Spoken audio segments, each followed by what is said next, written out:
Bienvenue à toi, ça me fait très plaisir de te retrouver aujourd'hui pour une nouvelle vidéo d'high-tech et de home cinéma. Et en particulier aujourd'hui, on va s'intéresser à l'amplificateur dans une composition home cinéma.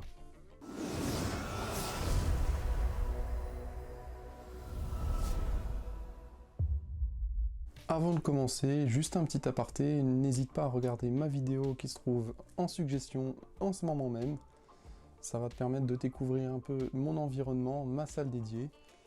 Et bien, dans cette vidéo, je vais vous expliquer ce que c'est un amplificateur avec des mots très simples pour que tout le monde puisse comprendre. Alors pour commencer, le home cinéma, c'est comme une recette de cuisine. Il faut plusieurs ingrédients. Et aujourd'hui, on va parler de l'ingrédient principal du home cinéma, l'amplificateur. La meilleure façon pour moi de t'expliquer ce que c'est un amplificateur, eh bien, c'est d'aller sur le terrain directement. Allez, c'est parti, on y va.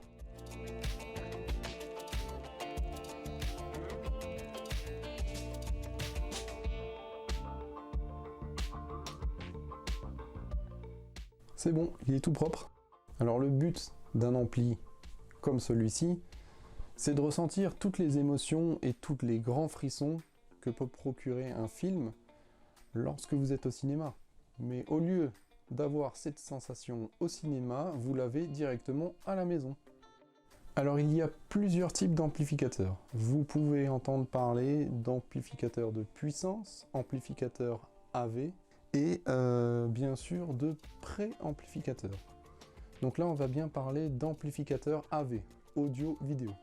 Je vous présente l'ingrédient principal du home cinéma, c'est l'amplificateur Pioneer LX503. Il est fait pour envoyer du son en multicanal, c'est-à-dire envoyer du son à droite, à gauche, à l'avant et à l'arrière. Contrairement à un amplificateur stéréo qui lui envoie uniquement du son à droite et à gauche. Pour faire simple, cet appareil fait deux choses. Il décode l'audio et la vidéo et il envoie de la puissance électrique dans vos enceintes pour retranscrire le son directement à vos oreilles. A contrario, un pré-amplificateur, comme son nom l'indique, est avant l'amplification, donc c'est-à-dire qu'il va uniquement décoder les signaux audio et vidéo sans s'occuper de la partie amplification électrique. Donc bien sûr, un pré-ampli, il faut ajouter à cela un amplificateur externe qu'on appelle un amplificateur de puissance. Son unique rôle, c'est d'envoyer le jus. Quand je dis envoyer le jus, c'est envoyer des signaux électriques qui vont faire bouger vos enceintes et vous retranscrire le son directement à vos oreilles. Alors sur un amplificateur comme celui-ci, on peut raccorder plein de sources, ce qu'on appelle des sources numériques. Par exemple, un lecteur Blu-ray, une console de jeu, comme une PS4, une Xbox, mais on peut aussi raccorder autre chose. On peut raccorder un ordinateur, une platine vinyle que vous voyez ici, ou bien même une box multimédia. Et tout ça, on le branche en HDMI directement sur cet amplificateur. Donc il faudra évidemment brancher en HDMI votre amplificateur directement sur votre téléviseur ou bien votre vidéoprojecteur, comme c'est mon cas à moi. Les amplificateurs home cinéma sont la plupart du temps au minimum 5.1. 5.1, qu'est-ce que ça veut dire? C'est qu'il peut envoyer du courant électrique à 5 enceintes différentes en même temps et un caisson de basse.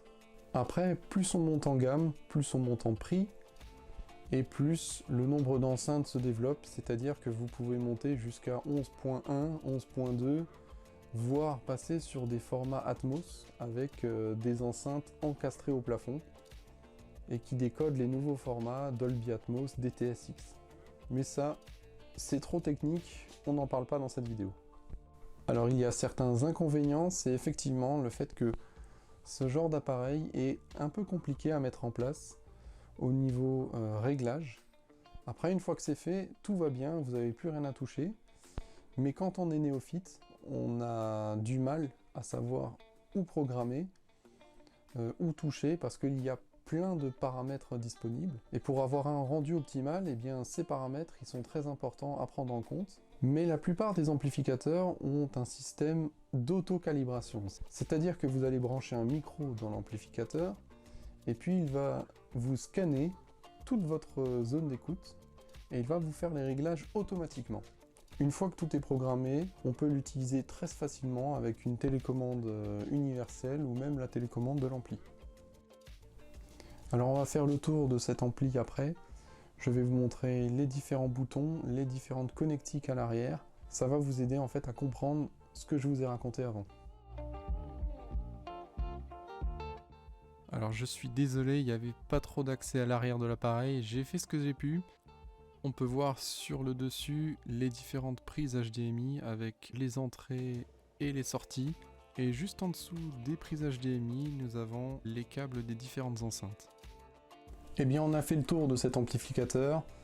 J'espère que tu as appris plein de choses. Moi, ça m'a fait très plaisir de partager mes connaissances avec toi.